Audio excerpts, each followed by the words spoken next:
Is climate change a fallacy propagated by a cult?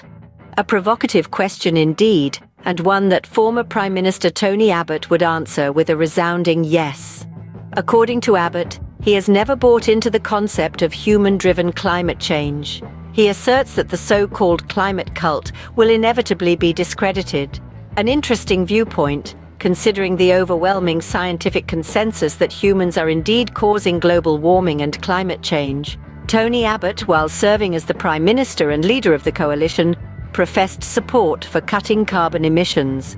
However, he always added a disclaimer: reducing emissions should not cost jobs or send dirtier forms of energy generation to countries less serious about reducing greenhouse gases.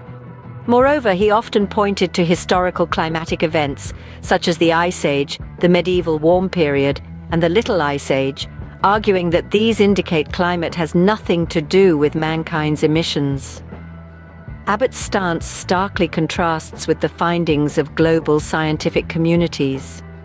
NASA states that 97% of the world's scientists agree that human activities, primarily the burning of fossil fuels, have warmed Earth's surface and ocean basins, impacting Earth's climate significantly. The UN's Intergovernmental Panel on Climate Change's latest report also found that human activities are definitively responsible for all global warming since 1850. Abbott's skepticism doesn't stop there. He criticizes the current government's policy of reaching 82% renewables by 2030, calling it utterly irrational and actually impossible. He argues that when presented with the choice of cutting emissions or protecting the cost of living for voters, he always chose the latter. In response to Abbott's comments, Climate Change Minister Chris Bowen criticized Abbott and his ilk for a decade of catastrophic climate policy. He stated that such blatant climate change denial in 2023 is why the LNP is unfit to govern. The ongoing debate on climate change is complex and multifaceted. On one hand, we have skeptics like Tony Abbott, who question the very existence of human-induced climate change.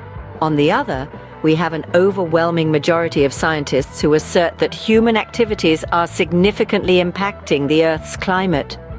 This divide, this clash of perspectives, is at the heart of the climate change debate, a debate that will continue to evolve as we strive to understand our relationship with our planet better.